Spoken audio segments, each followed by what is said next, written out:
the charging station to ourselves, and so I popped the top. Hard to see there, but that RV was swaying so hard back and forth that I went onto the shoulder.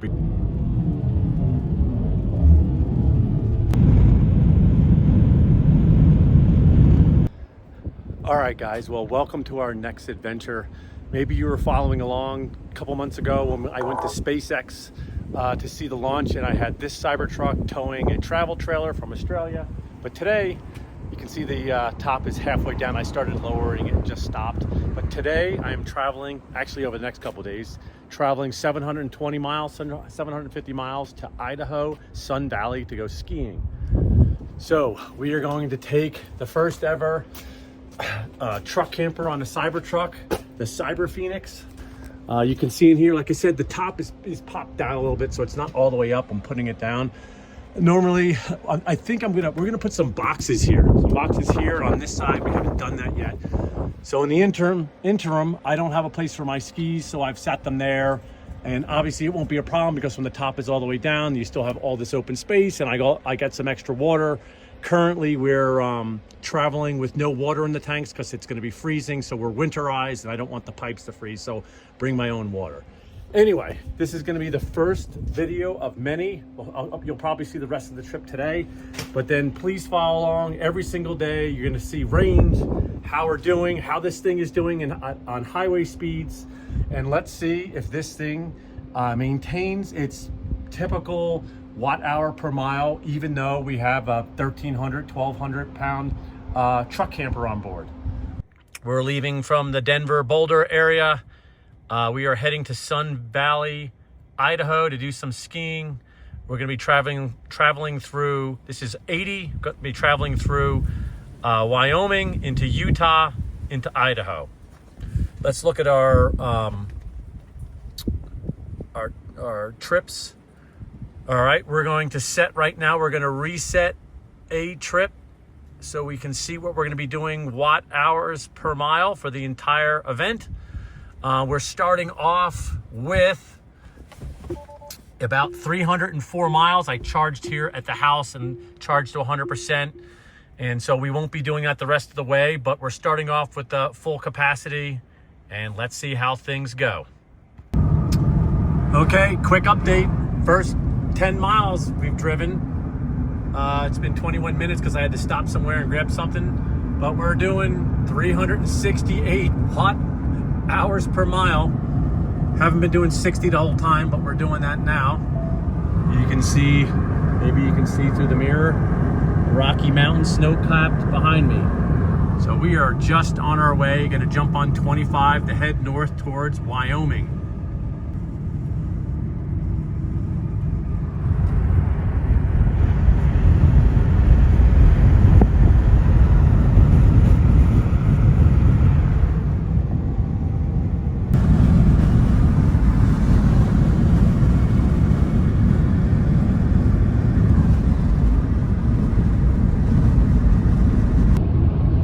So just had a digital sign saying, look out for strong winds coming from the west.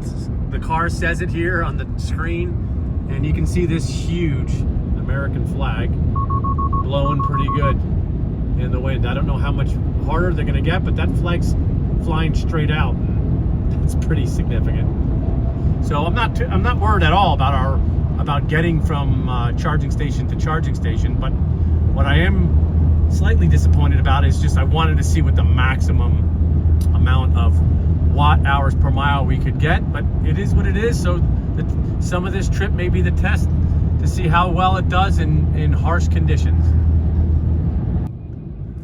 All right, things are going to change a little bit here. We've just turned left before Fort Collins. We're going to cut across the mountains a little bit and cut off the angle and be up in Wyoming. Now we're heading dead into the wind. It's fine, but it's definitely, so I'm curious to see, our range is going to, or our watt hour per mile is definitely going to go up, because now instead of crosswinds, now we have headwind. But we'll follow along and see what happens. RV.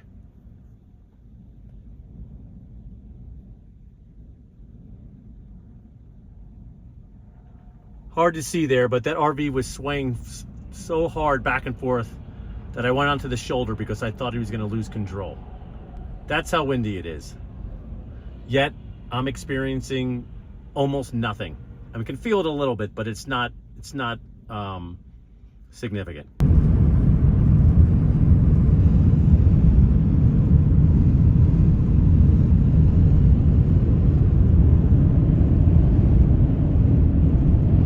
I saw an overturned 18-wheeler. It must have occurred earlier today or last night or whatever. They had uprighted it. It was on the side of the road. I couldn't get a video in time. But we are now on the trip. We've done 90 miles.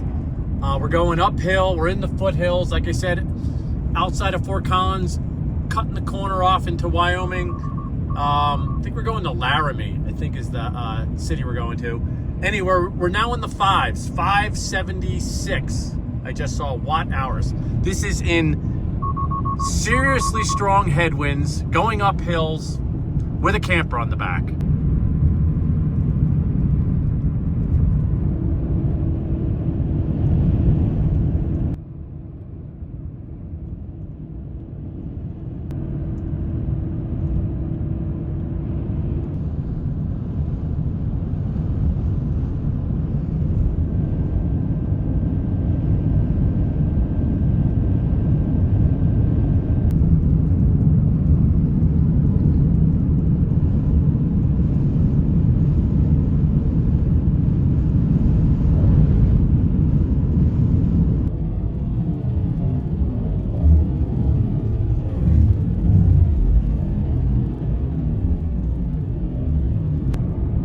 All right, as you can see by that sign, we're entering a rather treacherous area of 80 across Wyoming. And so I've slowed down a little bit. Actually, I was doing like almost 60, but now we're going up this hill and there's an 18-wheeler on one side and I can't go any further. And he's getting blown off the road.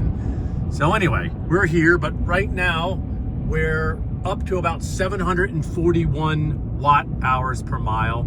And this is basically because of somewhat of the topography, but mostly all because of the high winds. Not technically, I guess I should have, I just been following the supercharging information. This thing is doing so well with range. I've just been following the recommendations for percentages and time. Probably should have stayed a little longer than I did. I think I'm gonna be fine. I have 170 miles and we have, I think, 70 something miles to get there. So I got 100 miles of buffer. But with these, you start getting in 70 mile an hour crosswinds or 80 mile an hour crosswinds. Probably should have added a little bit more buffer, but I think we'll be just fine. But anyway, this is one of the steps in the saga across Wyoming in high winds with a truck camper. Rawlins, Wyoming, at a supercharging station. This is the second stop of the trip. Started way down here in, well, I guess up here in Boulder, Colorado. We've been just doing, like I said previously, I'm not charging 100%. We're just hitting the charging stations like I normally would with any other Tesla. Even though I have a camper, my behavior has not changed. We have been in rather significant winds, to say the least. Saw a travel trailer almost friggin' crash. Saw 18-wheelers getting pushed around. All the roads, all the signs on the major highway on 80 have all these warnings for 70 mile an hour crosswinds. This thing is faring really well. Anyway, the whole trip right now, we're in the 629 watt hours in the 220 miles we drove. Which again, for these purposes, I think is pretty damn impressive. I think we would have been in the 300s. So we're doubling what we had, but going into 30, 40, 50 mile an hour headwinds. So I'm pretty impressed, pretty happy. We'll see how much further we get on the trip today.